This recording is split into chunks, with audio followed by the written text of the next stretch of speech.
Hola. Hola, molt bona tarda a tothom.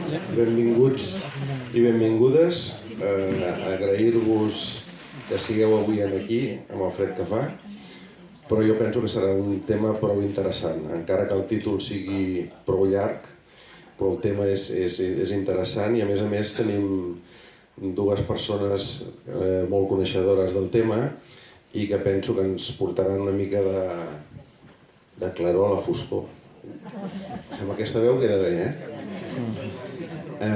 Agrair principalment la col·laboració que hem tingut d'Òmnium, el suport de l'ANC i sobretot els Cants de Llibertat i, com no pot ser d'una altra manera, en els dos ponents que tenim aquí, en Jordi Cabré i en Josep Pagès, que després els presentaré com Déu mana.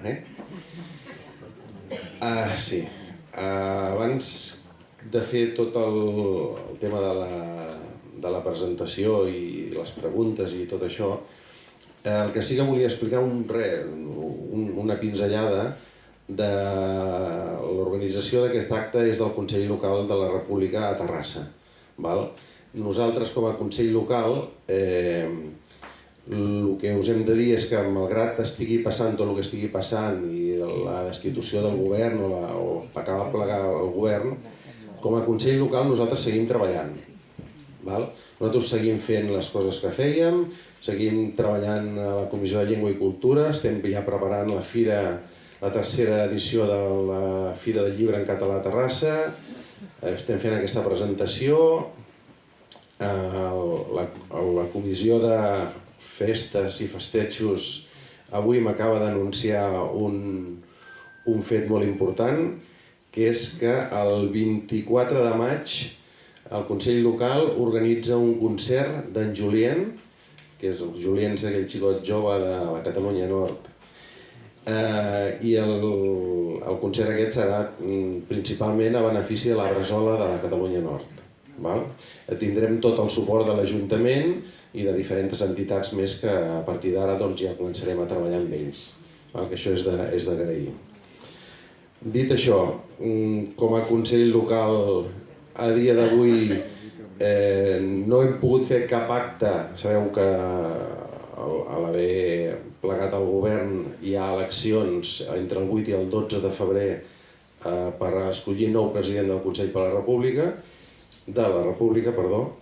i nosaltres no hem tingut temps a preparar cap acte perquè era una campanya de molt pocs dies i en aquests dies diferents consells locals es van avançar i ja ho tenen organitzat. Dir-vos que dijous es fa un acte amb tots els candidats a Sabadell i si algú de vosaltres hi vol anar-hi, nosaltres organitzarem alguns cotxes per qui no tingui mitjà de transport per poder-hi anar.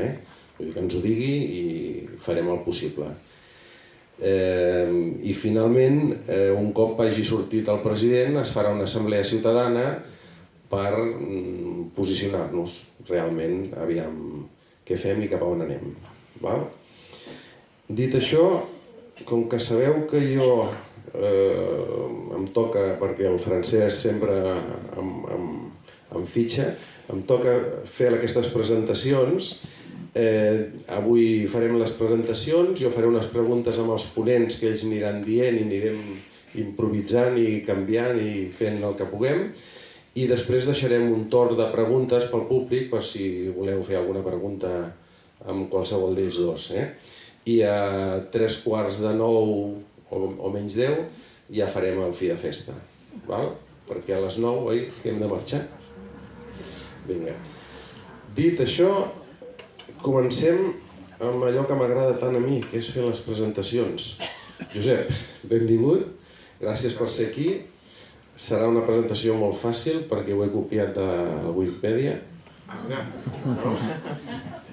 Sant Celoni, 1972, professor de Dret Constitucional, diputat de Junts a Madrid, part de l'equip jurídic de tramitació de la llei d'amnistia, correcte, i síndic de l'1 d'octubre. Vols afegir alguna cosa més? No, sembla una presentació magnífica. El bar del Congreso segueix sent tan barat com fins ara? És un mite, és un mite. Perquè jo, evidentment, quan vaig entrar al Congrés dels Diputats, el primer que vaig fer la primera tarda és anar a demanar el preu del gin tònic al bar. I em va dir, oye, esto ya se ve que tú eres un diputado novato, porque es lo primero que hacen todos los que vienen aquí. I em van dir el preu i era un preu absolutament estàndard. O sigui que no... És un mite. Al bar del Congreso els preus són com a qualsevol altre lloc, sense ser cars. O sigui que, aquesta és la realitat. I l'altra pregunta amb aquesta feina que fas allà al Congreso, els de Vox són així? O realment només quan surten per la tele? Són així i més. Sí. Jo vaig entrar a l'època de la pandèmia i vaig quedar esparverat de les mascaretes que portaven, perquè semblava com un concurs, no? Un portava la mascareta de los tercios de Flandes, l'altre portava la mascareta de la sección cuarta de la Armada Invencible de la Marina Espanyola i l'altre portava el dels Geos, i vull dir que era un espectacle. O sigui que són realment és una mica doncs frenopàtic en tots els respectes, però és una casa de bojos realment. Aquest personal per allà dintre. Déu-n'hi-do. I deus anar a fer cafès amb ells també, oi? Bueno, no cal que contestis. No, compartim l'espai, vull dir, respirem el mateix aire, però de junts no hi anem gaire. Val. I després tenim la presentació de Jordi, gràcies per venir. A la teva presentació encara serà més fàcil, perquè no l'entenc gaire. L'he copiat del teu blog o de la teva web. Ui, n'hi ha diverses. Aviam. Jordi Cabré, Barcelona, escriptor, advocat, crescut sota la benedicció de la Julie Andrews i emancipat de l'ombra de Beethoven. La Julie Andrews té a veure amb la Mary Poppins, perquè ens entenguem. Nacionalista i liberal no conservador, valgui la redundància. I ara el que m'agrada més d'ell és que em considero parcial. La imparcialitat en les arts és, com la raó en l'amor, patrimoni de cors freds o escassament enamorats. És a dir, que sempre vols donar la teva opinió. Sí. Això està molt bé. Sincerament, que a dia d'avui ens trobem amb el nivell de polítics que tenim, que no són tan valents i no diuen tantes coses, és d'agrair que la gent ho digui. La pregunta així ràpida és, tu creus, també escrius llibres també, oi? Sí. Escriptor. Em coneix més com això. Exacte. Una novel·la presumptament amb personatges com els que hem parlat aquí, de polítics d'aquest estil, amb l'època actual, o de jutges actuals, no seria morbós? No estaria bé, així amb un to una mica, un gènere burlesc? No estaria bé? Jo més aviat m'imagino una pel·lícula, és a dir, de novel·les i de llibres i sobre el procés se poden haver fet molts, però el nostre cas, si t'hi fixes, és a dir, a vegades ho infravalorem, però se n'han fet moltes de pel·lícules sobre l'autoritarisme, sobre el nazisme, sobre el feixisme, etc. Els últims 30 anys, 40, no hi ha cap cas, a Europa o al món, de tot un moviment que hagi estat perseguit, de tot un govern que hagi estat buscat de posar-lo a la presó o exiliat, excepte el nostre. És molt gros el que ens ha passat, és molt gros el que nosaltres hem viscut, és de pel·lícula. I em sembla, de novel·la també, però nosaltres perquè hi som dins i ens agrada intentar resoldre-ho. Però vist des de fora, i tant que té el dolent i el bo, i gairebé el maten i l'empresonen i s'escapa a última hora, i això, vaja, i s'amaguen les urnes damunt dels arbres i els nínxols. Vaja, tenim una pel·lícula de Hollywood. Tenim exclusiva, A partir d'ara, en Jordi intentarà fer una pel·lícula. El títol, com us he dit abans, la situació de l'amnistia i el lawfare a Espanya, lawfare, perdó. Perdoneu, el meu anglès no és gaire bo, Si poses el traductor de Google diu lawfare, ara sí, si ho dic amb l'accent va bé. La llei, si ho poses per separat posa tarifa de la llei, i si vas a la Wikipedia posa guerra judicial, asimètrica però guerra judicial. Josep, què és el lawfare? Lawfare. El lawfare és l'utilització de les institucions de l'Estat, principalment el poder judicial, per finalitats estrictament polítiques i per desprestigiar, atacar i, en definitiva, reduir l'adversari polític. I l'estat espanyol és un estat que excel·leix en el lawfare. No és l'únic estat al món, ni molt menys, perquè hi ha hagut molts altres estats que també ho han fet i amb molta intensitat, però l'estat espanyol és un estat que excel·leix. I és més, el lawfare és una marca típica del règim del 78, aquest règim que és més del 39 més 39, és el règim que neix l'any 1939 i s'hi afegeixen 39 anys més. I bé, nosaltres l'hem patit, com explicava abans en Jordi, de forma molt intensa, perquè és una cosa que sovint oblidem, però el referèndum de l'1 d'octubre era un referèndum democràtic, legítim i legal. Això és una cosa que sovint ens n'oblidem i que ens han perseguit per portar endavant unes idees legítimes i per voler arribar a les conseqüències d'aquestes idees legítimes i democràtiques. I com deia abans en Jordi, hi ha hagut gent a l'exili, gent a la presó, gent acusada falsament, i hi va haver una cosa que és absolutament inèdita a la història europea recent, que és l'empresonament i exili d'un govern sencer, d'un govern democràtic sencer, i això ha passat en un estat democràtic com és l'estat espanyol. Per tant, sapiguem valorar el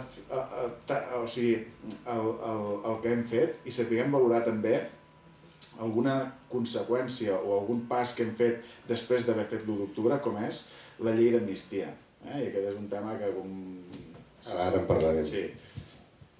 Però el lawfare és bàsicament això, la utilització de les institucions i molt especialment el poder judicial per perseguir l'adversari polític. Jordi, una pregunta. Quan s'aplica el lawfare als catalans, mai és un problema per Espanya, i a mesura que va passant els dies aquest lawfare també està entrant a Podemos, al PSOE i altres. La pregunta és, l'esquerra espanyola no sabia que algun dia això d'aplaudir aquest tipus de repressió els hi vindria a sobre? M'imagino que no. Va haver-hi un moment en què tot es dirimia entre independentistes i no independentistes i nosaltres vam ser objecte no només de lawfare, sinó també de deshumanització directament, que és el que avui dia es parla de deshumanització en altre sentit. Nosaltres, no només com a independentistes, sinó també com a catalans, hem patit una estigmatització espectacular. El lawfare, com deia en Josep, té el problema que és que en un estat... Nosaltres havíem crescut creient que l'autoritarisme venia només de dictadures, de sistemes il·legítims, de sistemes no votats, etc. I el que se'ns ha imposat ara, o el que hem vist ara, és que el lawfare, el problema que tenim és que l'aplica un estat homologat internacionalment com a democràcia. Com que està homologat internacionalment com a democràcia, és difícil invocar un lawfare sense moltes proves i sense fer molt de soroll i sense que passin coses molt espectaculars com el fet de tancar tot un govern a la presó o portar-lo a l'exili. Aleshores és quan Europa, i ara posaré el matís, Europa obre els ulls i les orelles i diu què està passant aquí. Quan dic Europa, ja sé que tots estem molt desoposats amb Europa, jo primer, però els estats d'Europa diguéssim que han de ratllar o no poden ficar-se massa en contra d'un company del seu club, perquè tot és plegat prou difícil i prou complicat i l'equilibri penja prou d'un fil com per al damunt ficar-se contra la democràcia d'un dels membres. Però el que sí que té Europa, i ja en parlarem després, són els tribunals. I aquí sí que s'hi pot acollir el concepte d'Europa que és amb l'aplicació de la llei i interpretació correcta de la llei. És a dir, per resumir-ho, deia en Josep que el referèndum era perfectament legal. Era perfectament legal partint de la base que com a mínim no es podia castigar. No vol dir que fos linealment legal complint la legislació espanyola, però sí que era gairebé impossible de castigar si se seguia el Codi Penal tal com estava escrit. Si seguia el Codi Penal, que ja havia derogat el delicte de celebració d'un referèndum il·legal. Per tant, en aquest sentit era perfectament legal. Quan Europa va veure que això a Espanya s'ho saltava, per molta homologació democràtica que tingui, va començar a dir anem a actuar. I ho va fer, en aquest cas, a través del Consell d'Europa i a través dels tribunals. Els tribunals, no els estats, però sí els tribunals europeus, fins ara sempre ens han donat la raó i és per alguna raó. Aquí, aprofitant que tenim aquests ponents i el Josep va ser un dels redactors i negociar la llei d'amnistia, voldria demanar-te si pots fer una radiografia de tot aquest tràmit, que potser serà la pregunta que serà més llarga, del abans, del durant i del després. Aviam una miqueta, doncs, una valoració, alguna xafardejaria, que també va bé, i una miqueta saber, aviam, la teva previsió de quin serà el funcionament d'aquesta amnistia. I aquí sí que et deixo una mica més de temps. Ja ho hem parlat abans, Sí. Bé, a veure, per entendre el context en el que s'aprova l'amnistia, jo sempre em refereixo a una data important, que és el 23 de juliol de 2023, que són les darreres eleccions espanyoles, i un discurs que va fer el president Puigdemont pocs dies després, el 5 d'agost del 23, on, en síntesi, va posar la nació catalana al centre. El respecte per als drets dels ciutadans d'aquest país i també un intent de canviar, la condició de que qualsevol avenç polític ha de passar per un canvi de metodologia política. Fins i tot més important que qüestions de fons, canviar la metodologia. La metodologia és la següent. El catalanisme polític, avui dia l'independentisme polític, no pot operar en termes d'esquerra espanyola versus dreta espanyola, sinó que ha de plantejar-se en termes de nació catalana en relació a Estat. Aquest és una mica el marc en el que es va posar el debat a partir de les últimes eleccions espanyoles. I, en aquest sentit, aquesta idea va acabar concretant-se en l'acord de Brussel·les, que es va signar el novembre del mateix any 2023, en el que, diguéssim, la base al centre era el reconeixement de l'existència d'un conflicte polític. Un conflicte polític entre la nació catalana i l'estat espanyol. Un conflicte polític que ha tingut diversos moments i estan explicats en aquest acord de Brussel·les, que jo sempre el porto sobre perquè val la pena saber referir-nos al que està escrit, i aquests moments són, per exemple, els antecedents històrics que arrenquen des de 1714, però que acaben amb una sentència, que és la sentència que, de forma que alguns constitucionalistes, professors de dret constitucional, com Pérez Royo van qualificar com a cop d'estat, em refereixo a la sentència del Tribunal Constitucional de l'any 2010 que anul·lava o que limitava els efectes de l'Estatut de Catalunya. Aquest és realment el context en el que s'aprova l'amnistia. Per què ho dic, això? Perquè aquest acord d'investidura del novembre de 2023 arrenca d'aquests antecedents i diu hi ha un conflicte polític i s'ha de resoldre a través d'una amnistia. Aquest és el marc. I penso que no hem de deixar-nos, no hem d'oblidar aquest marc. Després ve altres qüestions, però aquest és el punt de partida. La llei orgànica d'amnistia, la redacció actual, és la redacció que es va forçar, si recordeu, el 30 de gener en una votació molt polèmica al Congrés dels Diputats, en la qual Junts per Catalunya va votar en contra d'aprovar definitivament un text que no era una amnistia completa, que no era una amnistia integral, i per això hi va haver una segona volta I en aquesta segona volta vam aconseguir finalment un text, i vaig molt al resum, en el que, per exemple, es fa referència 6 vegades a la llei d'amnistia a l'existència d'un conflicte polític, i es diu amb aquestes paraules, entre Catalunya i l'estat espanyol, i la necessitat de reconèixer aquest conflicte polític. Per tant, aquest és el marc de la llei d'amnistia, i crec que és important tenir-ho en compte perquè durant molts anys el Partit Socialista precisament va estar treballant per vendre la idea de que hi havia un altre conflicte, que era un conflicte entre catalans, un conflicte que mai ha existit. Però aquest és el marc que ens volien imposar i aquest és el marc que nosaltres no vam acceptar. El conflicte és entre la nació catalana i l'estat espanyol. Bé, evidentment, la llei d'amnistia fa referència a aquesta sentència de l'any 2010. Per nosaltres, el pròleg d'aquesta llei d'amnistia, el que se'n diu l'exposició de motius, és molt important. I la idea és que l'amnistia no podia ser un perdó. L'amnistia havia de ser una decisió política de l'estat espanyol, perquè és una llei que s'aprova al Congrés dels Diputats, per rectificar, per corregir, per resoldre els abusos antidemocràtics i il·legals en els que havia incorregut el poder judicial. Per tant, aquesta és una idea molt important. No és un perdó, és una decisió política que corregeix un poder de l'Estat. I aquesta decisió política, com començava apuntant Jordi ara, doncs es basa en bona part en què des d'Europa, des del primer moment, hi va haver veus que es van alçar per dir que l'estat espanyol estava actuant de forma contrària als principis democràtics bàsics.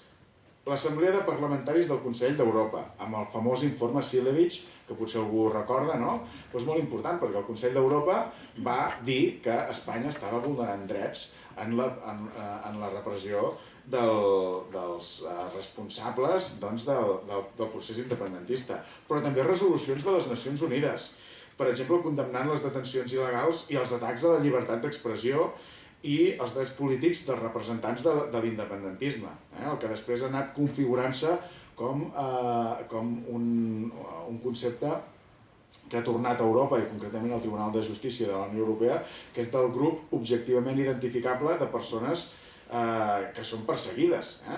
I també amb una persecució que va tenir lloc també ja sota el govern del Partit Socialista Obrer Espanyol, que és el que a nosaltres ens agrada dir Operació Catalunya 2, que és l'Operació Catalunya sota el govern espanyol socialista, que també hi ha sigut. Recordem que Pegasus, és a dir, nosaltres hem estat espiats per un govern que no és el del PP, que és el govern socialista.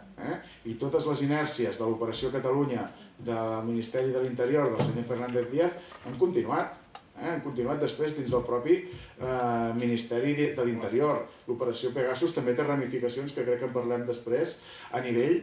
L'Operació Catalunya també té ramificacions a nivell, per exemple, de la Fiscalia Espanyola, que actualment està perseguint l'advocat del president Puigdemont, Gonzalo Boye. Això també és molt important tenir-ho en compte. Doncs bé, tot aquest context el vam voler que la llei d'amnistia s'inserís en aquest marc, en aquest context, i això és molt important. Per tant, l'amnistia, bàsicament, el que és des d'un punt de vista jurídic és adaptar l'estat espanyol i, concretament, portar el poder judicial espanyol als estàndards europeus en matèria de repressió contra representants polítics. I això és el que vam fer, el que vam intentar fer nosaltres amb la llei d'amnistia. Bé, després hi ha moltes derivades que suposo que anirem comentant, però per situar-nos aquest és la base en la que vam intentar que l'amnistia s'aprovés. I una cosa molt important, que m'agrada molt dir, i que la vaig explicar al Francesc al cap de setmana, és que l'amnistia en realitat és una reforma constitucional de l'estat espanyol encoberta.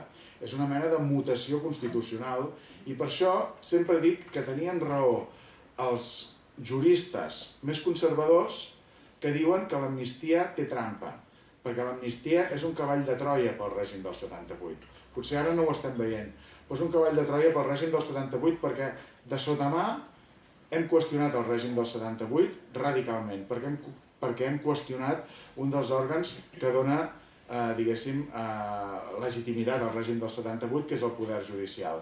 Jo crec que moltes de les coses que passen ara, per exemple, aquesta crisi que hi ha en el si del poder judicial, aquesta necessitat dels socialistes, del seu líder, agafar-se 5 dies de reflexió per anar a pensar sobre quin és el futur que ha de tenir en el lideratge del seu partit, perquè l'estan acusant a la seva dona, etc., al seu germà i a ell mateix, doncs, amb un lawfare, que ara els socialistes s'adonen que existeix. Doncs, tot això, en realitat, m'agrada pensar que és una metxa que hem encès nosaltres amb l'aprovació de l'amnistia.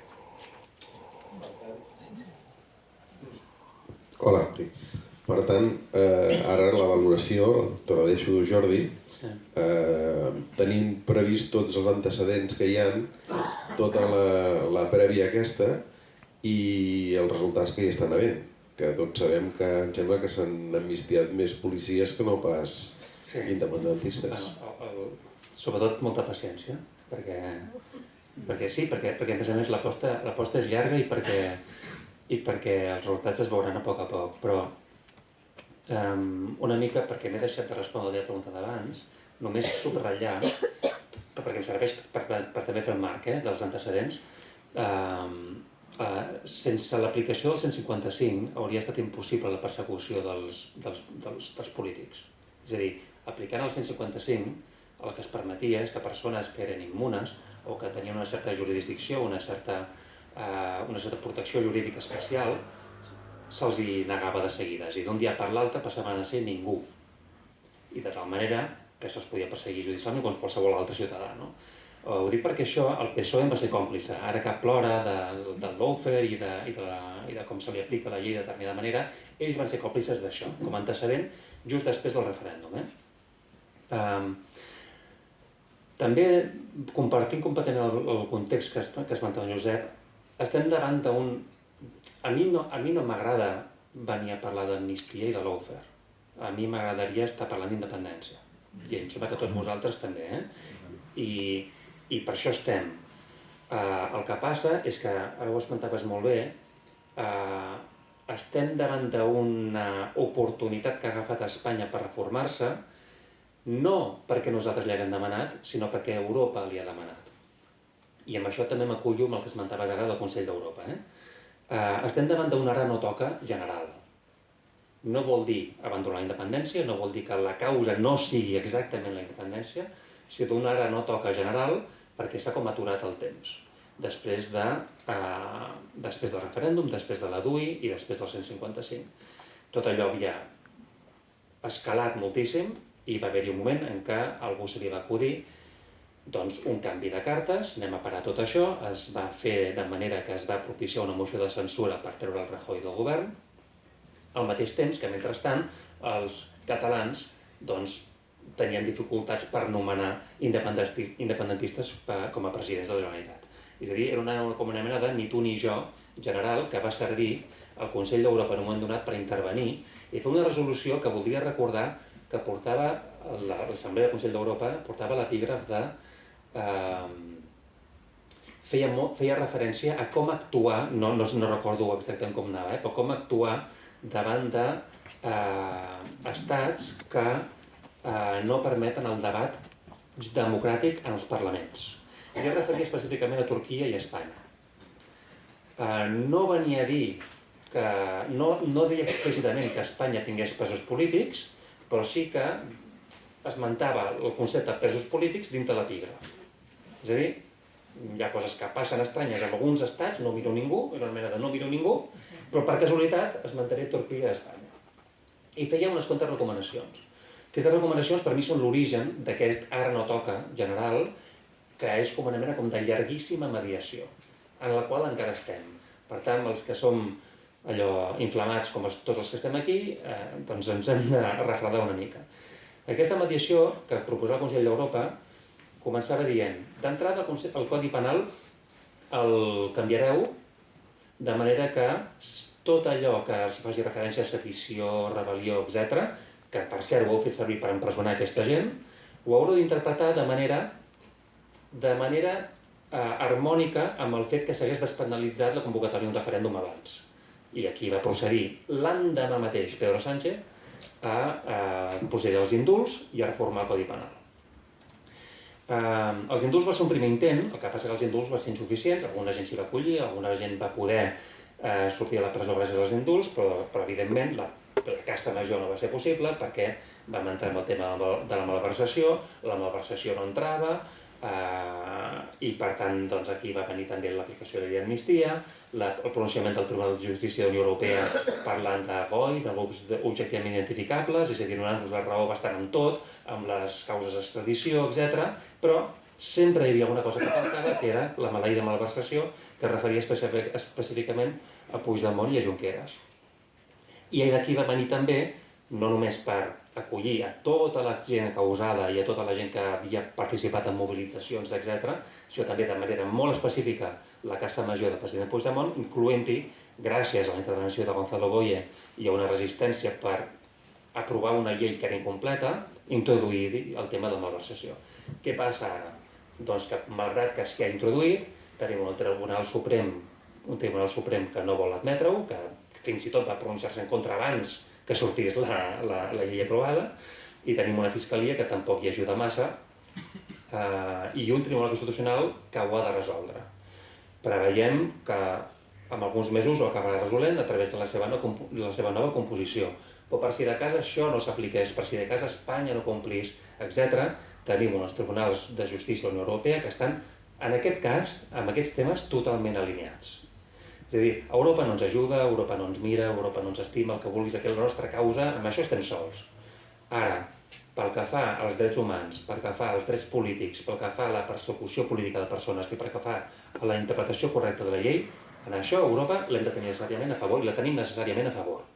I això, jo m'hi sento especialment protegit i suposo que molts de vosaltres també per un crac com és el Gonzalo Boye, però en qualsevol cas, fins ara hem tingut prou proves i prou mostres que els tribunals europeus amb això fan cas. Amb això fan cas. El fet que deies la llei d'amnistia no és un perdó i al mateix temps has dit el contrari. És a dir, jo penso que sí, que és un perdó, que passa que Espanya ho està demanant.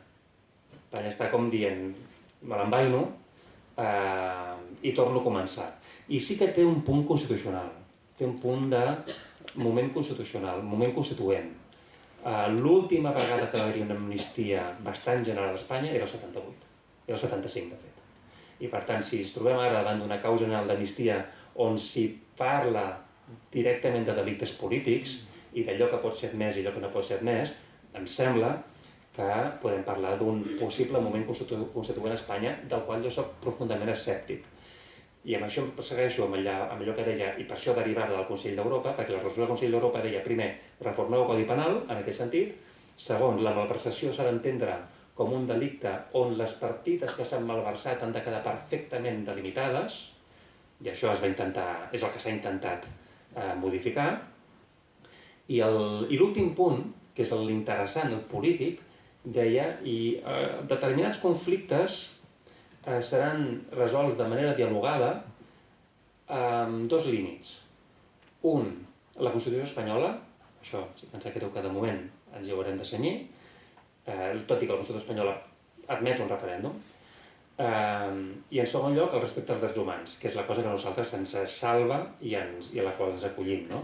Però és que a més deia que l'objecte de negociació no era la independència de Catalunya, l'objecte de negociació d'aquest conflicte no era la independència, no era ni tan sols el conflicte territorial, no ho esmentava, sinó que deia la modernització democràtica, el perfeccionament democràtic de l'estat espanyol.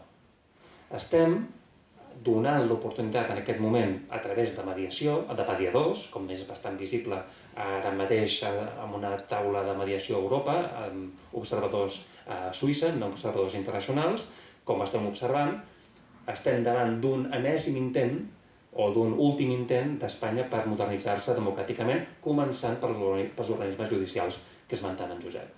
Si això acaba passant, aleshores és possible que qualsevol moviment que nosaltres fem de cara a la independència tingui més possibilitats d'èxit o que ells no tinguin tants botons vermells per prémer contra nosaltres.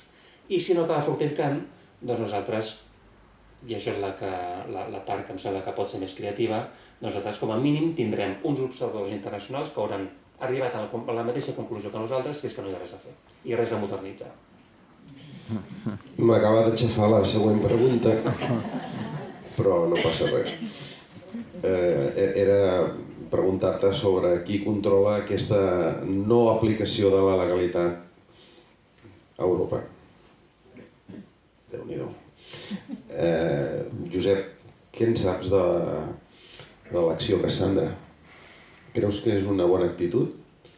Acció Cassandra, el grup aquest d'advocats que volen canviar, salvant les distàncies, un manos limpias a la catalana.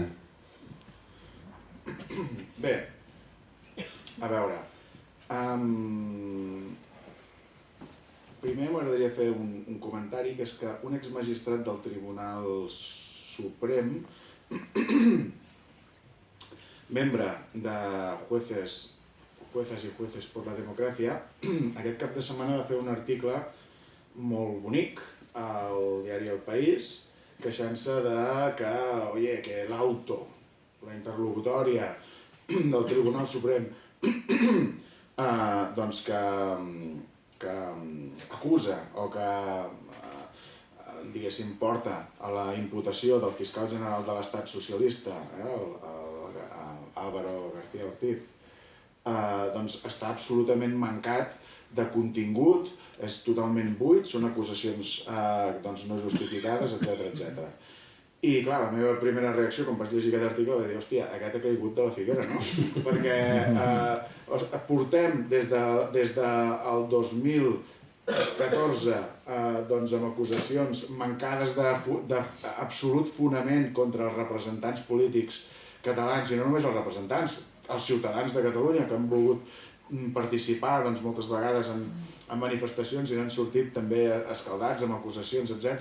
I ara resulta que el fiscal general de l'Estat l'acusen per un delicte de revelació de secrets que sembla bastant evident que ha fet, un delicte que, per cert, fan tots els jutges, magistrats i fiscals de tots els òrgans i no els hi passa mai res, però que és delicte igualment, i ara a ell, que ho ha fet, l'acusen els seus propis companys de món judicial, però que realment el delicte existeix, i ara s'escandalitzen tots, no? Tota aquesta progressia espanyola democràtica, els jueces i juezas por la democràcia, tot aquest personal, ara s'escandalitzen. Bé, per què ho dic això? Doncs perquè em sembla perfecte que aquest grup, que ara, si no recordo malament, potser fa un parell de setmanes o una setmana, es va donar a conèixer, no? Sí, em sembla perfecte, però realment em sembla perfecte perquè posarà en evidència la manca de voluntat del poder judicial de col·laborar de qualsevol manera a aclarir qüestions judicials que puguin afectar els poders públics espanyols. Però realment aconseguir efectes com els que està aconseguint Manos Limpias ho veig més complicat. Com, per cert, també és absolutament inacceptable la iniciativa del PSOE, que vol limitar l'acusació popular com a mecanisme, perquè realment, clar, la vol limitar ara que se n'adona que aquesta acusació popular, moltes vegades utilitzada per Manos Limpias, se li gira en contra. Però, bé, jo recordo que l'acusació popular, tal com està regulada ara, ha servit per moltes causes que, no sé, denúncies de delictes urbanístics, mediambientals, etc., que en tema de dret urbanístic que tu coneixes bé, que en alguns casos ha sigut útil. Per tant, haurem de veure quines són els límits d'aquesta acusació, d'aquesta regulació de l'acusació popular que vol impulsar el PSOE. Per cert, el problema no és l'acusació popular, em sembla a mi, i la utilització que en fa Manos Limpias. El problema és que hi ha jutges que prevariquen, que per tant delinqueixen i que després ningú els exigeix cap tipus de responsabilitat penal. La reforma penal que toca és els jutges que delinqueixin a la presó. I això que és molt complicat, però és el que no, com qualsevol altre. I si no va a la presó, que se l'inhabiliti una temporada. Doncs per aquí per on hem d'anar. I jo penso que aquells 5 dies de reflexió que es va agafar el Pedro Sánchez hagués pogut també arribar a aquesta idea. En tot cas, nosaltres sí que hi hem arribat i ja li direm que és per aquí per on ha de passar. Tot això, amb el benentès que el nostre objectiu últim és la independència.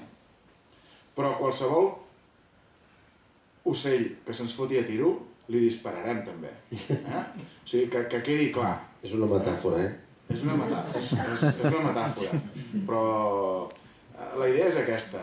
Mentre puguem debilitar l'estat espanyol, intentarem fer-ho, i una forma de debilitar-lo és posar-lo en contradicció. I en aquest cas, torno a la pregunta, el grup o l'associació Cassandra... Acció Cassandra, es diuen? Acció Cassandra, doncs em sembla un bon instrument, i els professionals del dret que hi ha darrere, doncs, persones admirables, que els hi donem tot el suport i els hi desitgem tota la sort. Sí, m'imagino que el fet, més que intentar aconseguir grans èxits, el que miraran és d'evitar aquesta impunitat amb la que actuen jutges i certs advocats i fins i tot alguns polítics. Diria que va per aquí, per el que he llegit, no, Jordi? Sembla que sí. Va. Dimarts, em sembla? Es presenta dimarts, em sembla. Sí, aquesta setmana, sí. El Jordi m'ha aixafat moltes de les preguntes que tenia, però vaja. Tu has comentat abans que el president Puigdemont està considerat l'enemic públic número 1, no? I vist tot aquest panorama del que estem parlant, de la no utilització de l'amnistia pel seu cas, què va passar el 8 d'agost? Quan podrà tornar tots els nostres exiliats? Jo no hi era. I qui ho dirà? Tu no hi eres? No m'enganyis. Qui ho dirà? Qui ho dirà? A veure, el president Puigdemont ara mateix és una mena de símbol internacional de la nostra causa que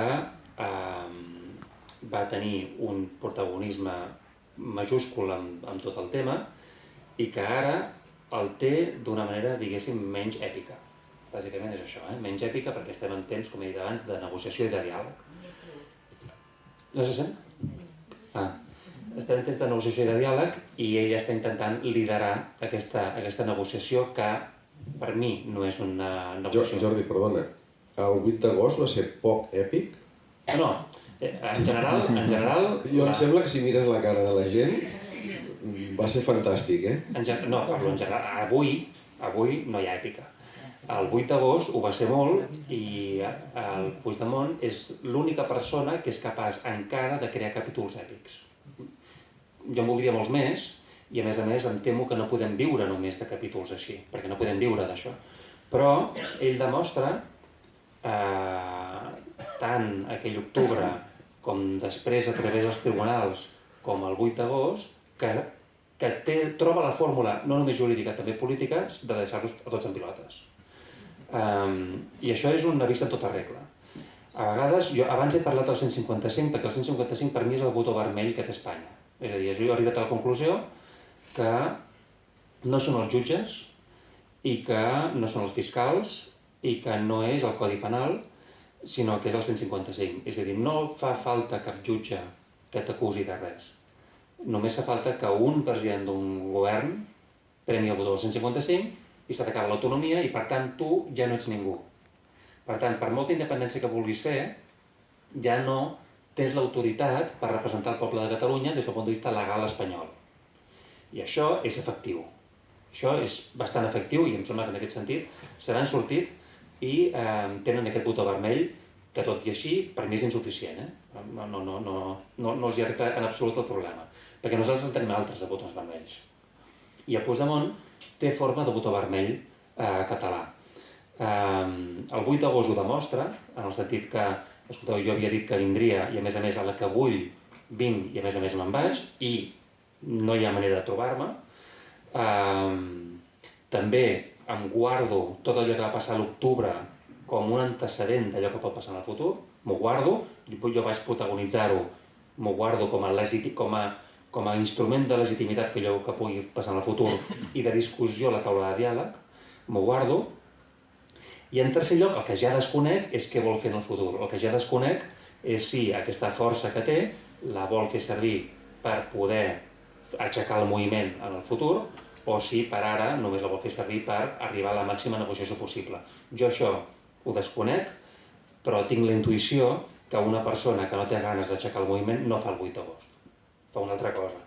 Però una persona que no vol encara intentar portar Catalunya on ha d'anar, o com a mínim representar allò que havia passat el 2017, una persona que no vol això no fa el 8 d'agost.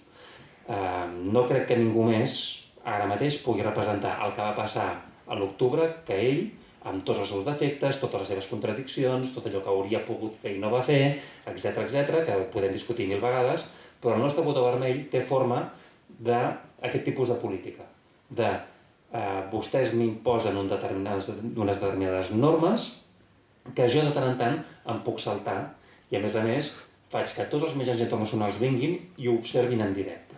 Observin en directe com, escolti, no estem parlant aquí de si un jutge m'ha dit o un jutge diu tal o un codi penal s'aplica tal alineadament, no estem parlant d'això. Estem parlant de si aquest conflicte polític s'aborda o no s'aborda. Mentre no s'abordi, hi haurà més 8 d'agost. Josep, és correcte dir que si el PSOE perd el govern, molts d'ells acabaran a la presó? Per tot això que estem parlant de lawfare i més si l'Ayuso comença a guanyar una mica de més poder. És factible?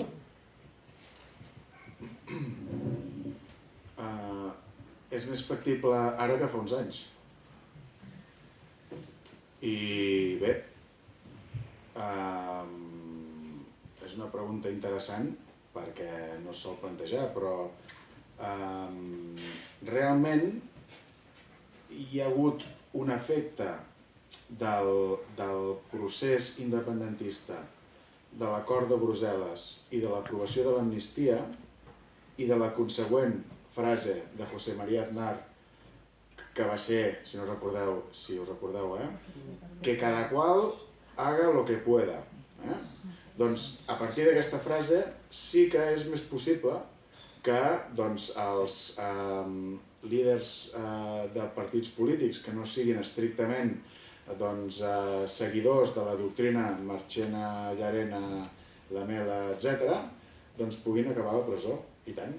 I això em sembla interessant des del punt de vista de l'independentisme, perquè, insisteixo, qualsevol... Us ho diré d'una altra forma, com a diputat al Parlament espanyol, allà no hi anem ni a fer amics ni a estabilitzar Espanya. Allà hi anem a defensar l'independentisme, la causa independentista, la legítima, democràtica causa independentista. I això passa també per posar en evidència les contradiccions de l'estat espanyol, per debilitar les institucions espanyoles, no per gust nostre, sinó perquè quan nosaltres anem allà amb uns principis democràtics clars, les institucions es debiliten. I en aquest sentit, el bipartidisme espanyol també és una institució espanyola clau. De fet, és una de les bases del règim del 39 més 39, del règim del 78, el bipartidisme. I haver trencat aquest bipartidisme, com crec que estem aconseguint que es comenci a trencar, és important. Recordeu que el Partit Socialista, d'acord, té un líder ara mateix molt clar, que és Pedro Sánchez, però el socialisme històric, el senyor González, el senyor Guerra i el senyor Page i tants altres, doncs no els agrada gaire això. Crec que algun trencament de la lògica bipartidista estem aconseguint que es produeixi, estem portant el senyor Pedro Sánchez i la seva colla a situacions que no voldrien haver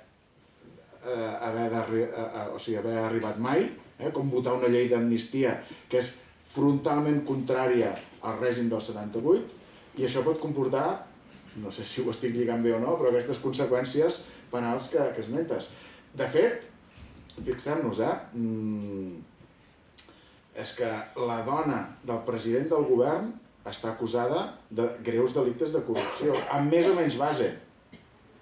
El germà del president del govern espanyol està acusat de delictes de corrupció, amb més o menys base, en aquest cas potser una mica més. El fiscal general de l'Estat, que és de la màxima confiança del president del govern, està acusat d'un delicte de revelació de secrets. No oblidem que la mà dreta del president del govern espanyol durant la primera legislatura que va assolir la presidència del govern, que és el senyor Ábalos, està acusat de greus delictes de corrupció. Recordem també que hi ha un tal senyor Aldama que no para de donar titulars en els seus judicis implicant a bona part del govern espanyol. El senyor ministre, ara no recordo, però des de Governació, no sé el nom exacte del ministeri, el senyor Óscar López, també està acusat de corrupció. El ministre expresident de les Canàries, que no me'n recordaré del nom, però que és ministre d'Administracions Públiques, també està acusat de corrupció. Clar, tot això és el dia a dia de la premsa madrilenya. A vegades vivim en un món mediàtic diferent, però la premsa madrilenya i la vida judicial política madrilenya viu aquí, en aquesta trinxera. I precisament, i aquí ara faré un recordatori del nostre amic Gonzalo Boye, també està acusat de corrupció. I està acusat, en el seu cas, falsament, claríssimament, d'una forma falsa. Però es dona, i precisament el Gonzalo és un coneixedor del món mediàtic i judicial madrileny. Sense la seva brúixola no ens hi sabríem moure. Per tant, és imprescindible continuar seguint la brúixola del Gonzalo en tota aquesta guerra que hi ha dins dels poders públics espanyols, dins del poder judicial espanyol i dins del món mediàtic espanyol. És molt important per nosaltres saber donar batalla allà on fins ara no l'havíem donat. Durant molt temps els catalans hem viscut com si estiguéssim a la comarca dels hòbbits, que no ens enteràvem de què passava a Mordor. Doncs ara comencem a tenir un cert coneixement i no sé quin paper del Senyor dels Anells li podíem adjudicar al Gonzalo, no? Potser el del mag, com es diu el mag de... Com? El mago de por. No, el mag... No me'n recordo. A Gandalf, amb menys cabell, però sí. Almenys tenim algú que ens guia per fer front a aquesta situació. I en aquest sentit, acabo, doncs crec que segurament sí que hi pot haver conseqüències judicials pels socialistes perquè senzillament els hem sabut portar a aquesta situació i crear aquesta inestabilitat a l'estat espanyol. Sí, hi ha qui diu que vindria a ser com un cop d'estat tou. Vindria a ser per la via judicial. Sí, i sobretot contra el Pedro Sánchez. I també hi ha tots els casos anteriorment a Podemos, el cas del Sasso, el cas de la Mònica Oltra, vull dir, sí, no? També el moment és prou interessant com per reflexionar-hi, Ja he dit abans que és molt més sexy i molt més èpic per la independència que parlar d'això, però és que de vegades, quan tu veus un estat que es comporta com es comporta, val la pena entrar-hi dintre i intentar fer-li mal per dins. Posem per cas. Nosaltres vam poder celebrar un referèndum que era perfectament legal perquè estava despenalitzat del Codi Penal. Aquesta despenalització es va produir anys abans perquè algú l'havia negociada, perquè algú havia entrat dintre del sistema, havia negociat, aleshores també amb el PSOE, i havia aconseguit canviar el Codi Penal perquè la celebració de referèndums no autoritzats fos no delicte. Entrar-hi, reformar-los per dins, pot valdre la pena. Ara mateix deies que el PSOE està ficat amb els seus merders, etc., però és que ara mateix el PSOE, fins i tot políticament, només té l'alternativa de fer allò que l'Iván Redondo, als seus articles a La Vanguardia, anomena la majoria plurinacional. La majoria plurinacional, que encara no se la veu, perquè encara de plurinacional jo no veig aquí un carnet d'identitat catalana, o que puguem jugar a seleccions, però estan com acorralant-se ells mateixos, el PSOE està acorralant cap a aquestes posicions de dir, escolta, amb determinades coses estem al mateix vaixell, amb determinades coses d'anar contra aquest lawfare contra aquest estat judicial, contra aquesta persecució política de l'adversari, amb això podem estar totalment al mateix vaixell. Penso que és prou intel·ligent entrar-hi i intentar reformar tot el possible, fins al punt, i això potser m'arrisco massa en dir-ho, però fins al punt que si ara algú a Catalunya fa un referèndum unilateral, no li pot passar res. És a dir, des d'un punt de vista penal, la sedició no existeix, la rebel·lió ha quedat allà als llims, la malversació veurem com acaba el Tribunal Constitucional, però en qualsevol cas és una pena que es pot intentar assumir i demostrar la seva inexistència, i els desordres polítics agreujats que es van inventar és una pena que, si es mira la literalitat de l'article, no és aplicable en moltíssims casos i té una pena també molt limitada. És a dir, com a mínim hem aconseguit d'entrada, a banda que es pugui negociar també en termes competencials, que si immigració, que si finançament, etc. Com a mínim, a través d'aquesta pausa segurament necessària, perquè la bèstia estava desfermada, hem aconseguit com a mínim minar-la des de dintre, des del punt de vista jurídic. Per tant, per molt avorrit que de vegades sigui el debat jurídic tècnic dels advocats i dels legisladors, etc., val la pena entrar-hi per quan la propera pugui pujar la onada estar una mica més amb els nostres botons vermells més forts. Jordi, el dia 16 de gener vas escriure un article que es titulava L'últim misto. Parles de Pedro Sánchez, d'un gir de guió, de sacseig general, també metamorfosi de gran calibre, vaja, que ja no té gaires mistos per fer foc d'encenalls. De 1 a 10, quan tu creus això, que realment en Pedro Sánchez no pot fer gaires coses més? Perquè clar, aquí estem posant a sobre la taula que el PSOE és aquell animaló de tant esprit Zapatero, esprit Marlaska. És el PSOE de Madrid o és el de Suïssa? És el dels plurinacionals que parlaves ara o és el del Pegasus que parlava el Josep?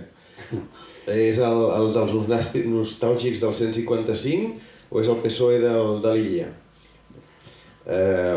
Pots explicar una miqueta a grans trets aquest plantejament o aquest article que has fet amb aquesta magnífica audiència que tenim avui aquí? Aquí és on es troba Pedro Sánchez. És a dir, aquest article el vaig escriure justament la setmana en què es trencava el diàleg, es trencava estàvem a punt d'aixecar-nos tots plegats de la taula.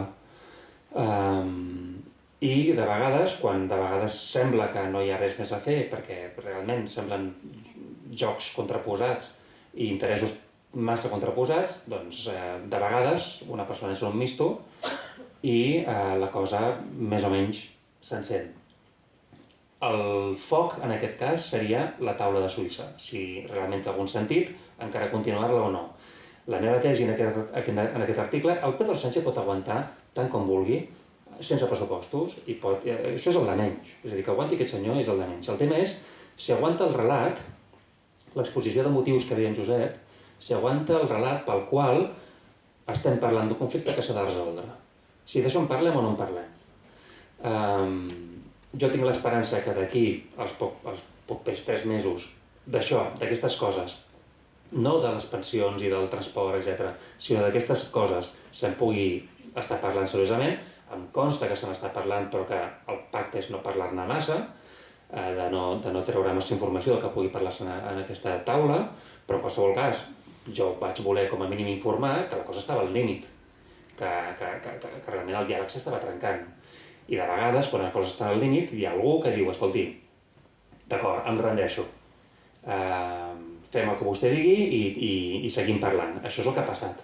Això és exactament el que ha passat. Per tant, no és que tingui molta esperança amb Pedro Sánchez, és que Pedro Sánchez només té aquesta esperança.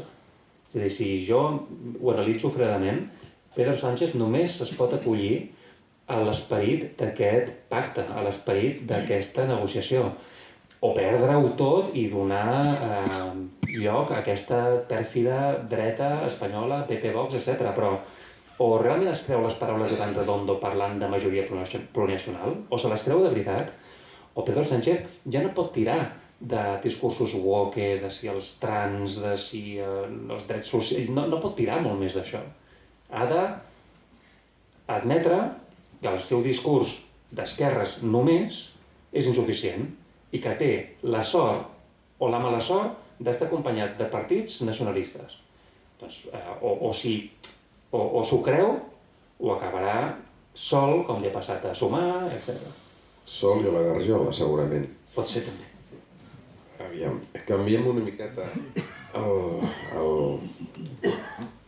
el temes i ara ja toquem una miqueta més perquè ara me n'adono que hem parlat molt d'Espanya, Hosti, he quedat malament.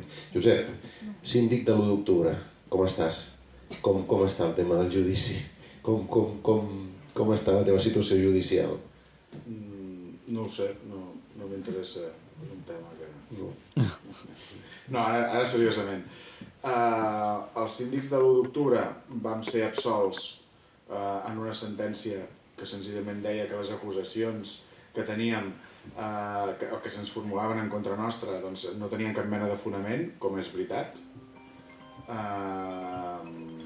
I aquesta sentència absolutòria va ser revocada, no va ser revocada, de fet va ser anul·lada per l'Audiència Provincial de Barcelona a instàncies de la Fiscalia Espanyola. Per cert, una fiscalia que de qui en depende, del senyor Sánchez.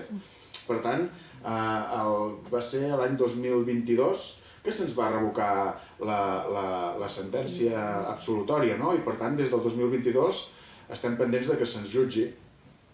I estem aquí, doncs bueno, ja ens jutjaran un dia o l'altre, o no, perquè realment el nostre cas clarament hauria de caure dins de l'àmbit d'aplicació de l'amnistia.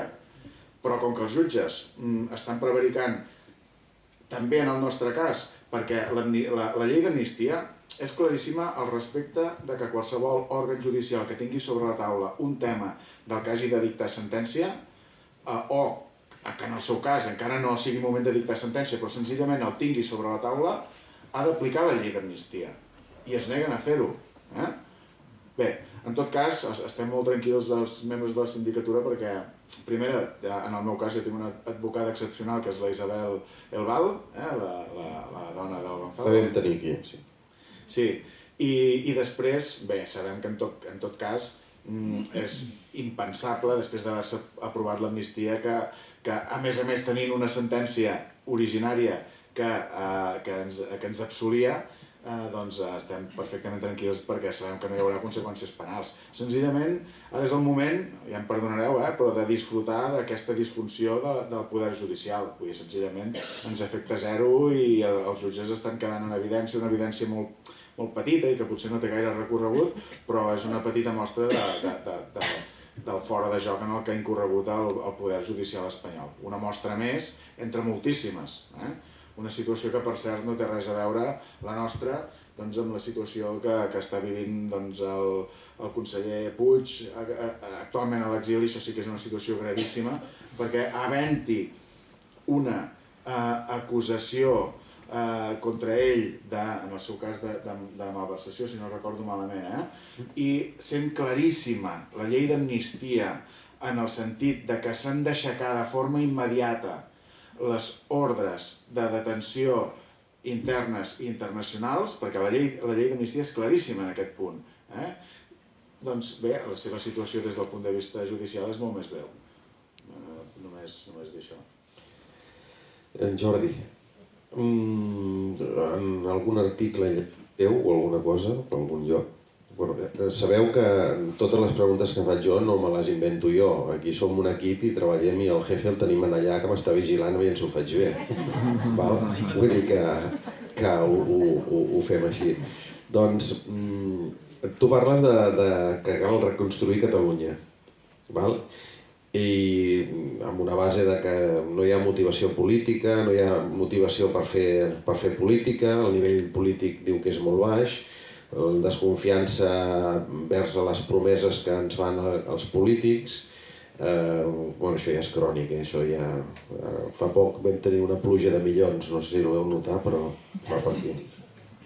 La Generalitat està governada pel 155, la protesta s'acull amb el més cridaner, és a dir, el que crida més, com per exemple el cas de Ripoll, doncs és el que té més seguidors, joves sense futur fàcil, això sí que és un problema gravíssim, i que el somni català de la independència a poc està minvant, ens estem desfent a poc.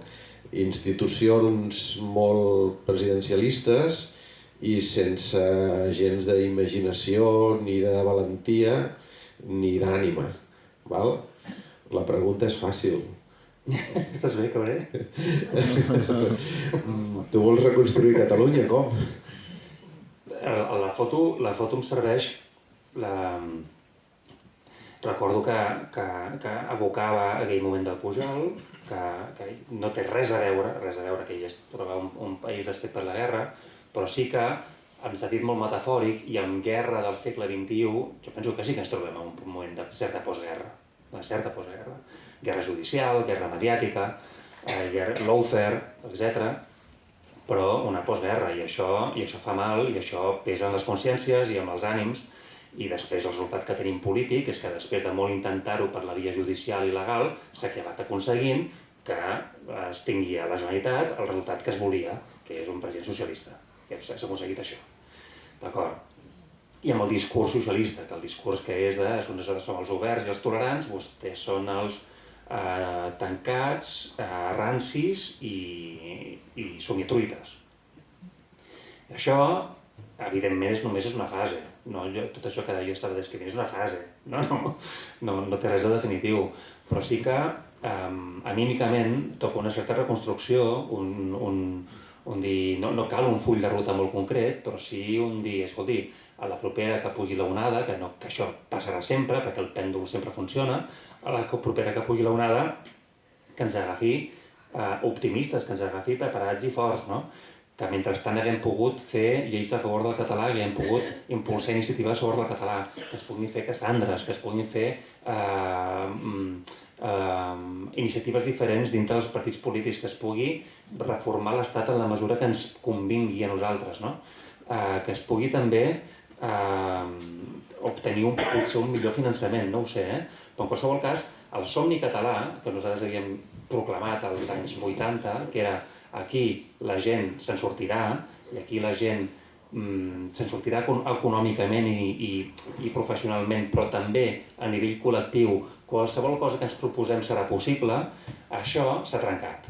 És a dir, aquella idea que tenim als 80, 90, que tot el que ens proposem serà possible, s'ha escardat, que no vol dir que no es pugui recosir. Simplement hem vist que era més difícil del que semblava, res més difícil del que semblava. Però sí que, més enllà de tirar-nos culpes, o de cridar molt, i que encara que la culpa ara mateix resulta que és dels moros, d'acord, el que vulgueu, jo diria que el que toca és ser molt més constructius que això, ser molt més oberts que això, tenir com... És a dir, el somni americà pot ser un somni o pot ser un malson. Ara mateix té forma, el Trump diu que és un somni, jo penso que té forma de malson, que és compta amb aquests temes, perquè estàs tocant drets fonamentals, i a més estàs creant una societat americana antipàtica, on ningú vol anar-hi. Jo diria que Catalunya corre el mateix perill, no perquè no hi hagi moltíssimes raons per estar molt preocupat per la immigració, evidentment que n'hi ha moltes, però el resultat final ha de ser un missatge positiu de, escolta, aquí tothom se'n pot sortir. Al final, hi ha dues vies amb aquest tema. Tu pots acabar dient, escolta, nosaltres hem aconseguit que els catalans, malgrat tot, aturar l'onada migratòria perquè ens molesten i perquè som d'una manera i això és difícil de barrejar, pots arribar a aquesta conclusió o pots arribar-hi per una altra banda, que és dir, nosaltres som una cultura prou forta i prou gran com per poder arribar a obrir les portes i haver-los acollit a tots i fer-los catalans. I a més que se'n surtin. Jo soc d'aquests. A mi m'agrada més aquest somni final. L'altre em sembla perillós. Però s'ha de dir de manera constructiva i s'ha de demostrar que és possible, evidentment, i això no és fàcil. El mateix amb la independència. És a dir, tu pots dir no, escolti, és que com que no ens va sortir una vegada, tot això ja és igual, i ara m'enfado i em poso a cridar i només faig que dir coses destructives, o pots convidar tothom a dir, escolti, el somni català més enllà de la independència, que també hi és, més enllà de la independència passa per tenir un model envejable. Tenir un model envejable. I si tens un model envejable i que funciona, jo diria que la independència ve sola. Ve amb el pas del temps i amb la onada corresponent, evidentment. Veieu, missatges optimistes en tenim. Tot sol, ja ho va dir el de l'Ofeu, 2028. 29? Ja m'he avançat un any. A mi no em va bé. No us feu grans, que llavors ens falla la memòria, com a mi. Josep, vas veure els Premis Gaudí, suposo? O no? No ho sé. Sí, els vaig veure. Era retòrica. Era retòrica. Perquè en aquests Premis Gaudí es pot reivindicar tot, es pot reivindicar per tothom, però que encara hi hagin exiliats, sobretot aquí a Terrassa tenim el conseller Lluís Puig, de Cultura, ni una paraula. Cal una assignatura nova, tu que ets professor de drets, és que també va lligat amb allò de si els de Vox eren així o només ho representen, no? Si cal una assignatura nova, un concepte nou de drets humans i de valors democràtics, perquè esclar, avui també m'han comentat del Vicenç, que el tinc per allà, que amb una enquesta de nois entre 18 i 25 anys el 70% estaria a favor d'uns governs de dreta o d'ultradreta. Què s'ha fet malament? Cal l'educació per revertir això? Ja sé que és una escudella barrejada que t'he fet aquí, però... És una escudella barrejada però que es pot cuinar, jo crec. Perquè mira, una de les coses que no s'ha de fer mai és banalitzar la xenofòbia i el racisme. Jo crec que als Premis Gaudí es va banalitzar la xenofòbia i el racisme, perquè va sortir un senyor parlant de la seva família com a suposadament xarnegos, quan és un concepte que jo no crec que sigui present en la cultura catalana, ni tan sols com a arma intimidatòria o per insultar. Per tant, aquesta persona que va sortir parlant en aquests termes, des del meu punt de vista, era un inconscient i sobretot era un inculte i un analfabet polític, perquè senzillament repetia els tòpics d'una esquerra woke, i quan dic woke és el nom que s'havia posat ara, però sé que dient woke em puc estar identificant amb una determinada manera de veure la política, que no és la meva, però sí amb un tipus d'esquerra manipuladora que ha introduït històricament o que s'ha deixat guiar històricament per uns prejudicis contra el catalanisme realment que sí que tenen un element gairebé ètnic i gairebé racista contra la població catalana, una esquerra que, per exemple, una esquerra típicament espanyola i anticatalana, que la veiem quan des de la tribuna del Congrés dels Diputats surt un senyor acusant una formació com la que jo represento de ser xenòfoba i de ser de dreta extrema. Un portaveu que, per cert, suposadament representa un partit independentista. Doncs llavors jo penso, a partir d'aquí ens ha d'estranyar que el 70-80% dels nanos joves no els importi un pito si tenen un règim dictatorial o democràtic, si tot és xenofòbia, no? Aquesta és la meva reflexió. Hi ha un punt de responsabilitat, d'una determinada esquerra política, més que sociològica, perquè jo mateix em considero, he militat molts anys a un partit com és Esquerra Republicana, de fet he pagat moltes més quotes d'Esquerra que alguns dels seus representants públics també a Madrid, molts més anys que ells. I vaig començar a militar a l'esquerra independentista, al bloc d'estudiants independentistes, per cert, potser us sona, no? Hi ha hagut molta gent que després ha anat a diferents partits, i ara aquests mateixos, i ara que surti algú a acusar-me a mi i a la meva formació de xenòfoba i de dreta extrema des de l'estrada del Congrés dels Diputats, bé, això quina mena de política és aquesta? Per cert, el mateix portaveu que va acusar el president Puigdemont i el seu entorn de tenir vincles amb la Rússia de Putin i amb Putin mateix. I fer James Bond i tot allò. Ciudadano, señoritos que se pasean por Europa creyéndose que son James Bond. El mateix. Per cert,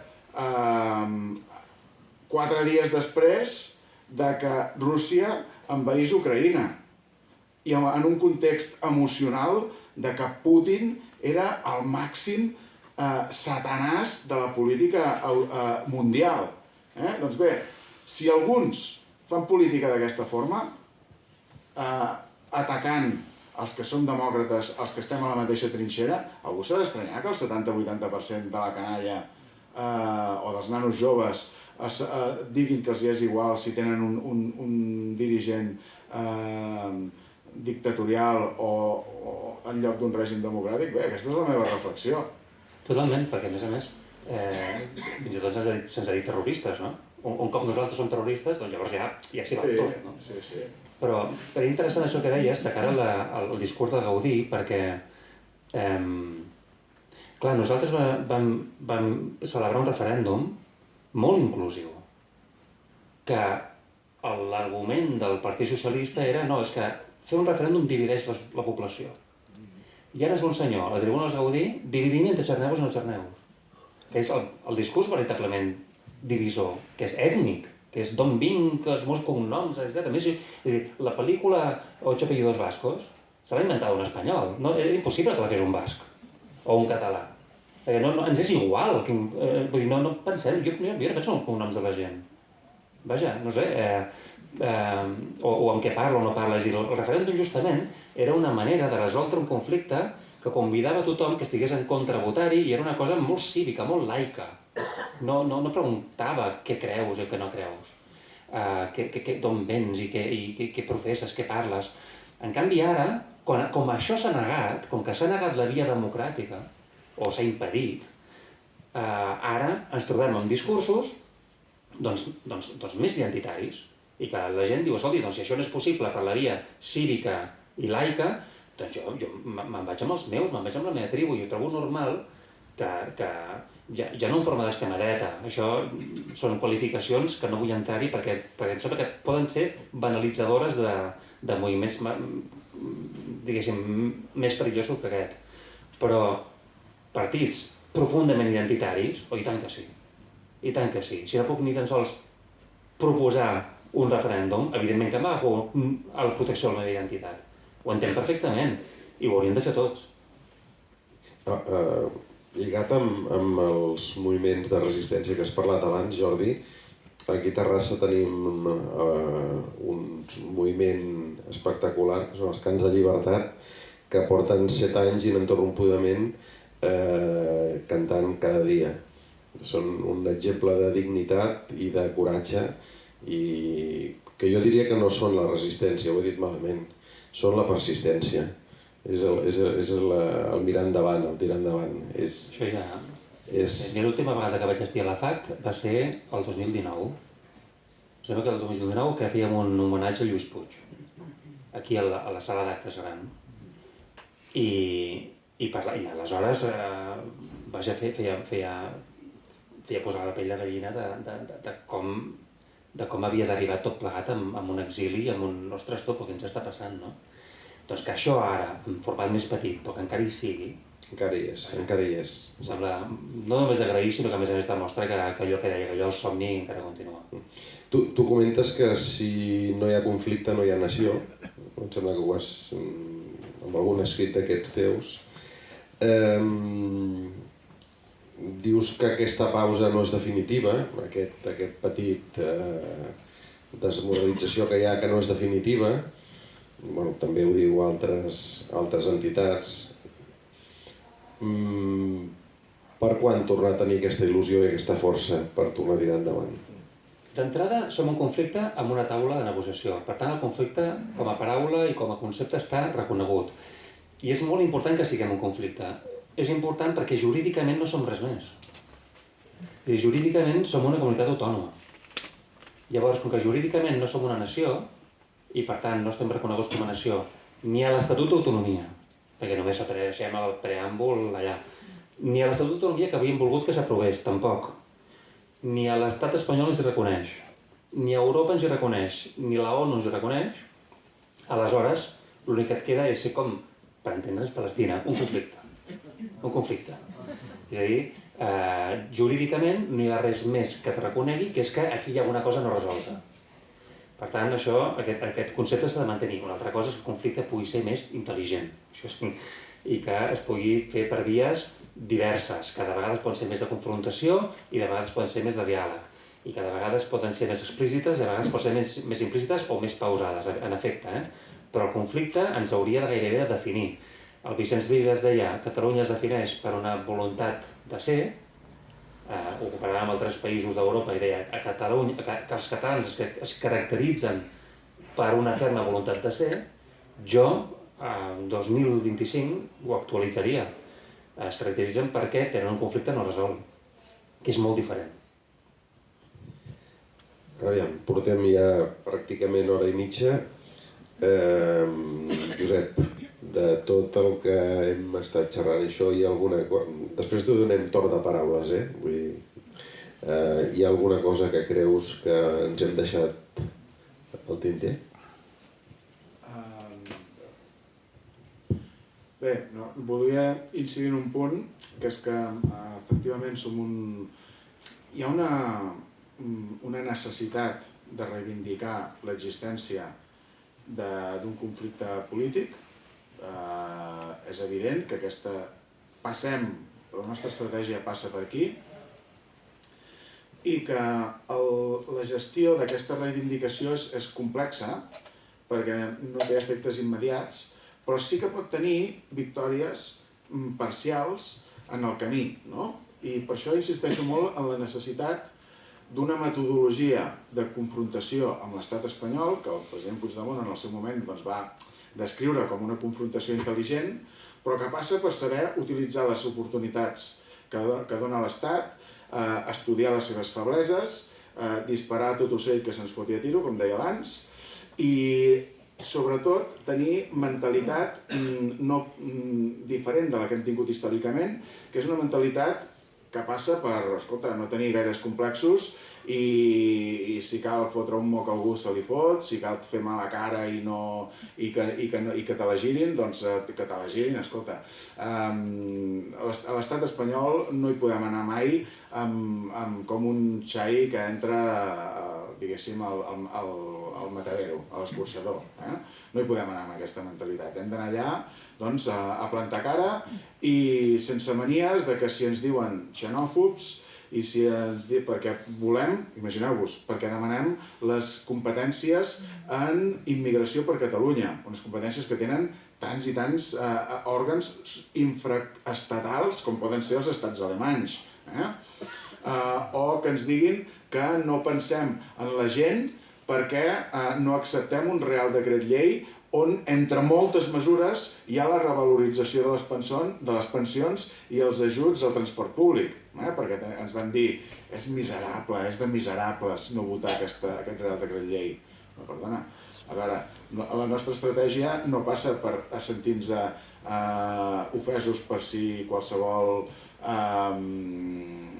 saltamarges ens diu miserables perquè no votem una cosa. No passa per aquí ni molt menys. La nostra estratègia té un abast molt més llarg i si cal dir que no al Partit Socialista, a Sumar i a qui sigui perquè ens volen vendre un producte que a l'etiqueta posa una cosa però al contingut n'hi ha una altra, doncs direm que no, sense més contemplacions. Vull dir, hi ha una qüestió de mètode i de mentalitat que també hem de tenir en compte a l'hora de confrontar amb l'estat espanyol. Només volia fer aquest apunt I res, nosaltres estàvem molt tranquils, en aquest cas concret de les pensions,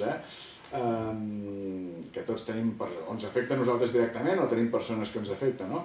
Estàvem molt tranquils perquè sabíem que era l'enèsima jugada del govern espanyol de col·locar-nos un PAC, un decret òmnibus que, a veure, un govern que no té majoria parlamentària en cap cas hauria de posar a votació un decret òmnibus, no? Perquè és contradictori una cosa amb l'altra. Si no tens majoria, no facis empassar aquells que t'han de votar coses que no volen votar-te. Ens estàvem tranquil·líssims perquè el resultat sabíem que seria aquest que ha acabat sent, no? Només dir això, que és una qüestió, a l'hora de confrontar amb l'estat espanyol, de mentalitat i de mètode. Jordi, alguna cosa que ens hem deixat? No, ganes d'escoltar. Ganes d'escoltar. He parlat molt. Doncs ara passem al micro. Abans que me n'oblidi, perquè si no la Mercè em rondina, recordeu que us hem donat un sobre per si voleu fer algun donatiu, allà hi ha una guardiola. Preguntes del públic, vosaltres mateixos. Algú té alguna pregunta? Algú? Una pregunta? No? Tu. Tu que parlaves d'estratègies, jo pensava que una estratègia intel·ligent seria fer com un lobby d'altres comunitats, com per exemple que hi ha a Europa, com els bretons, els corsos, els flamencs, els escocesos, tots aquests, fer un lobby i fer pressió conjuntament, perquè no som els únics. Jo, com he passat tota la història, és impossible que ens deixin fer quelcom aquí, perquè darrere vindran tots els altres. O sigui, o van tots junts, o un no farà res. Jo opino, Fer un altre tipus d'estratègia, perquè aquesta ja s'ha vist que no funciona. Hi ha una cosa que sí que és veritat, i és que s'havia argumentat molt que si això passava a Catalunya i se li deixava fer, aleshores ho farien centenars o desenes de regions o nacions sense estat europees. Potser seria molt interessant que aquest lobby que dius o aquestes causes que dius es puguin comptar. És a dir, que es puguin comptar les que realment compleixen els requisits per aspirar-hi. S'hauria de poder diferenciar. Una cosa és, diguéssim, posem per cas Còrsega, que porten molts anys reclamant autonomia, és a dir, que porten un cert endarreriment envers nosaltres, i una altra cosa és Catalunya o Escòcia. S'hauria de poder legislar a nivell europeu, i segurament aquest lobby que dius podria ajudar-hi, però ja existeixen associacions polítiques de nacions sense estat a Europa, però que pugui focalitzar els esforços en dir anem a normativitzar en quins casos tu tens dret a que se te reconegui un procés d'autodeterminació. Per exemple, portar molts anys reclamant-ho. Per exemple, tenir una llengua pròpia diferenciada. Per exemple, que repetidament la gent hagi votat en un mateix sentit o que se t'hagi perseguit de determinada manera per part de l'Estat. És a dir, que hi hagi uns certs requisits homologables en què puguis dir que, escolti, això no vol dir que Múrcia pugui ser-ho. Això no vol dir que ara mateix, no sé, la Lombardia pugui ser-ho, sinó que hagis pogut tenir un moviment polític fort que acrediti una certa voluntat repetida. Sembla que això pot ser molt interessant. Després cada terra farà sa guerra, però com a mínim a Europa, ja que la llei és europea, ja que al final hem d'anar a Europa, jo no sé si una llei, però com a mínim el Tribunal de Justícia Europea hauria de poder dir aquest tipus de casos, si volen fer-ho, han de fer això, això i això. Això podria ser interessant. Gràcies, Jordi. Sí, pel Jordi també. Més aviat del que voldríem, és molt probable que aquí a Espanya hi hagi un govern del PP i el PSOE. Actualment Junts està aconseguint que el PSOE vagi acceptant una sèrie de coses que al temps enrere eren impensables. Llavors, estem veient el que està fent el Trump amb aquests 4 dies que porta de govern. aquest govern PP-Vox no pot fer el mateix, coses que ara ja s'estan aprovant en 4 dies, diguin això no, això no, això no, això no, portin al Parlament i votin i guanyin? Mira, sí que pot ser, però és quan més ha pujat la onada independentista. És a dir, per sort o per desgràcia, nosaltres la onada ens puja quan tenim un dimoni pelut. A l'altra banda, és així, I justament els que suposo que som aquí, em sembla que la majoria de nosaltres diem, ostres, tu, aquest diàleg és etern i a més de vegades sembla que no porti enlloc i gairebé et cansa l'ànima, no? Doncs bé, escolta, si es posen a fer coses de fatxa, doncs normalment això, i aquí és on Pedro Sánchez té el discurs anestesiador cap a la causa catalana, que és, escolti, nosaltres com a mínim hem aturat l'independentisme. Amb el govern d'en Rajoy va haver-hi 2 consultes a Catalunya, 2 referèndums, el 9-N i l'1 d'octubre. La resposta és no veig el problema. No, és a dir, que vagin revertint coses i que vagin fotent-nos, no hi veig el problema perquè cada cop ens aboca més cap a allò que ja dèiem des del principi, que Espanya és irreformable. Vindria a ser allò de cuanto peor mejor, no? No tant això, sinó que hi ha un moment per cada cosa. I de vegades, quan resulta que l'interlocutor que tens és un cafre, és que no em deixes una altra sortida. Sí, jo volia comentar, Josep, tu coneixes aquests tendències judicials. Un altre cas que va haver-hi també sonat va ser el del Sandro Rossell, president del Barça, que va estar 2 anys gairebé en presó preventiva i després el van dir, no passa res, ja pot marxar cap a casa. Què en penses d'aquest cas que tot va passar? Això també evidentment pot ser un cas de l'Aufer i les implicacions del Barça, no? El Barça és més que un club, no? Representa moltes més coses, no? Perquè aquest senyor, crec que el van posar a la presó, segurament perquè aquest senyor Lamela va veure que el Barça havia deixat passar la via catalana per les seves instal·lacions o alguna cosa així. No sé, qualsevol dels dos que vulgui opinar sobre aquest tema d'això. Tot i que el senyor Rossell ha dit que votarien a la independència, però això a mi m'és igual. Vull dir, el que hem de ser són demòcrates. Si em permeteu fer un comentari sobre la pregunta anterior, que és que, a veure, Partit Socialista PP, quina és la diferència?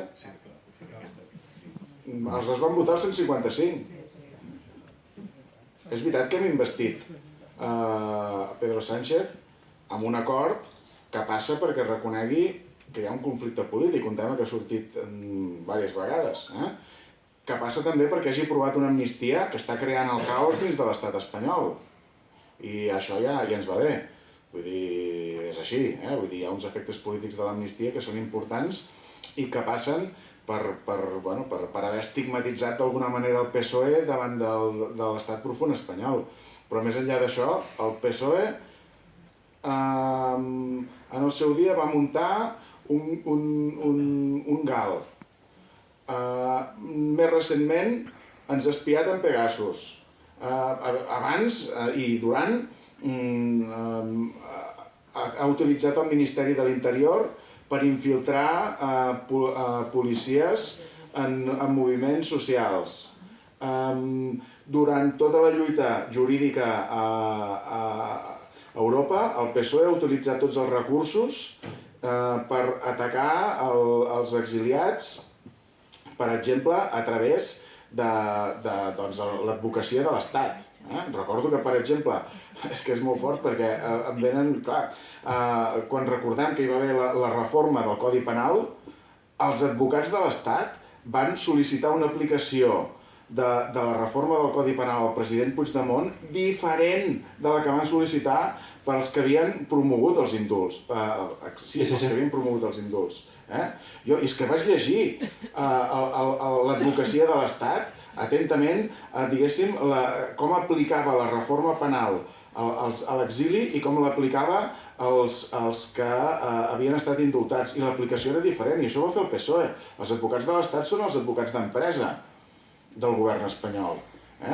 Un PSOE que ha utilitzat el Pegasus per espiar-nos, com deia la Míriam Nogueras aquest cap de setmana, mentre estem negociant amb ells, cara a cara, a Ginebra, també els tenim al mòbil. Clar, és que aquest és PSOE, perdó, quina és la diferència? Evidentment, n'hi ha, però a efectes de confrontació amb la nació catalana, jo crec que el que hem de fer és prioritzar les similituds. Els dos són partits sistèmics de l'estat espanyol i no... Ah, bueno, gràcies. Josep, el Sandro. I el Sandro està relacionat perquè el Sandro Rossell ha comparegut en una comissió d'investigació del Congrés dels Diputats. De fet, va comparèixer fa poques setmanes, va comparèixer al mes de desembre, i aquesta comissió d'investigació té per objectiu investigar la utilització del Ministeri de Fons i personal del Ministeri de l'Interior per desacreditar determinats moviments polítics i concretament l'independentisme i el moviment polític del català. I en aquesta comissió va comparèixer recentment el Sandro Rossell, que efectivament ha patit una aplicació molt dura de les estructures del Deep State, de l'estat profund, i bé, ha sigut una víctima col·lateral de l'Operació Catalunya, perquè va coincidir que ell va ser president del Barça en un moment en el que l'independentisme estava en un moment d'auge, ell presidia el Barça, i és veritat que des del Ministeri de l'Interior, en aquest cas del Partit Popular, es van donar unes ordres molt concretes d'anar a per ell, literalment, i d'investigar-lo, acusar-lo falsament i portar-lo a la presó. En el seu cas va ser una víctima col·lateral, com ho va ser, per exemple, un empresari veneçolà, que segurament no coneixeu, però que també ha comparegut, que es diu Nervis Villalobos, i que es van conèixer a la presó, els dos, precisament el Sandro i el Nervis Villalobos, han sigut víctimes col·laterals de l'operació contra Catalunya. Una operació que va tenir una fase PP, ha tingut una fase i una fase PSOE. Però les víctimes principals de l'operació Catalunya van ser, per exemple, l'alcalde Trias o el president Mas, que van ser acusats dies abans de les eleccions, es van sortir publicats informes falsos que els relacionaven amb comptes a Andorra i amb comptes a Suïssa. Dies abans de les eleccions municipals, em sembla que era el 2013, i el 2014 les eleccions de la Generalitat de Catalunya. Era tan senzill com que un grup de policies a instàncies del Partit Popular, concretament a instàncies de la que era vicepresidenta del Partit Popular, la Soraya. No la Soraya, la Cospedal i el seu marit, van influir, van ordenar a Jorge Fernández Díaz que posés en marxa aquesta operació. Jorge Fernández Díaz va moure les seves peces a Catalunya i van implicar una sèrie de policies que van redactar uns informes falsos. Bé, això va ser l'Operació Catalunya. Una operació de descrèdit del moviment independentista català, en aquest cas en dos dels seus líders, com van ser l'alcalde Trias i el president Mas. I això ha quedat demostrat en aquella comissió que va anar així, que es va elaborar un informe fals. Vull dir, això ha quedat, és indiscutible.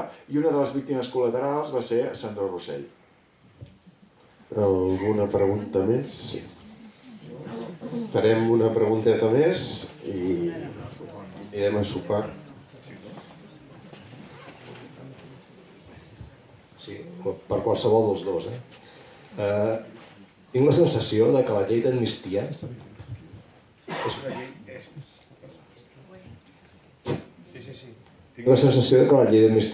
és una llei que afavoreix molt més a l'estat espanyol que no pas als independentistes catalans. És a dir, ara t'estic parlant potser de memòria, però em sembla que hi ha 130 policies amnistiats i només una quarantena No sé què en penseu.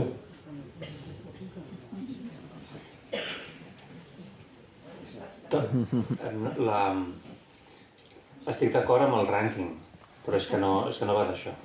És a dir, el rànquing ara mateix és aquest, l'objectiu és que tothom que tingui una causa judicial relacionada amb el moviment quedi amnistiat, i el que està fent aquesta llei, deixant de banda si de manera immediata amnistia persones o no, és posar en evidència els dèficits de l'estat espanyol.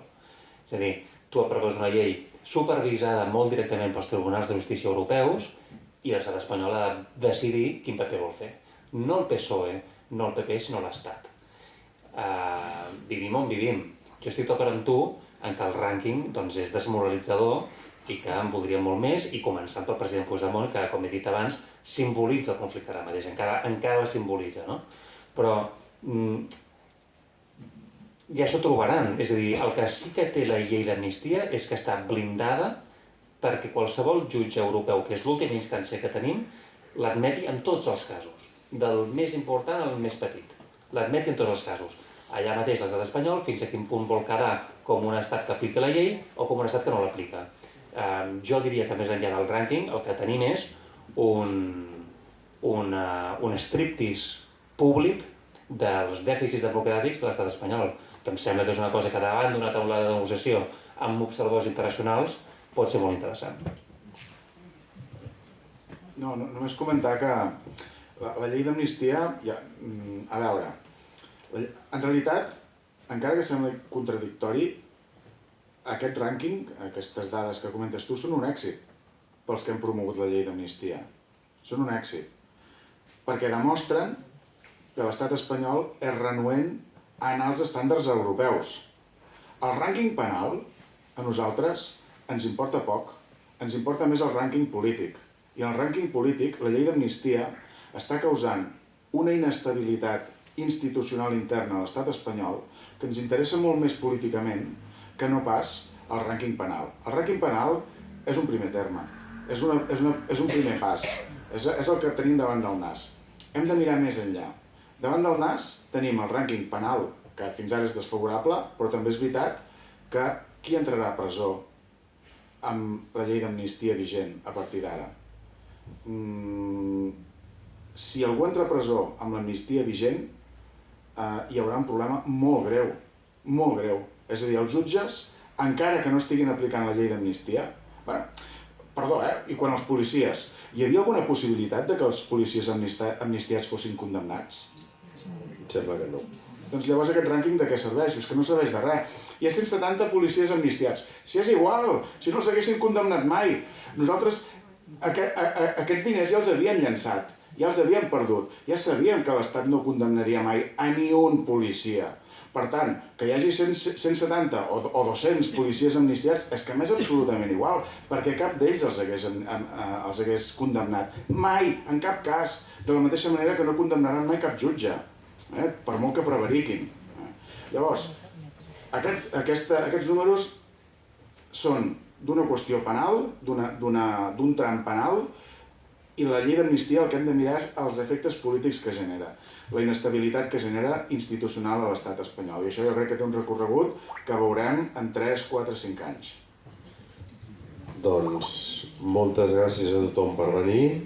Em sembla que ha sigut una conversa força interessant i us convido a reservar-vos el 24 de maig pel concert d'en Julien i que tingueu bona nit i un bon sopar.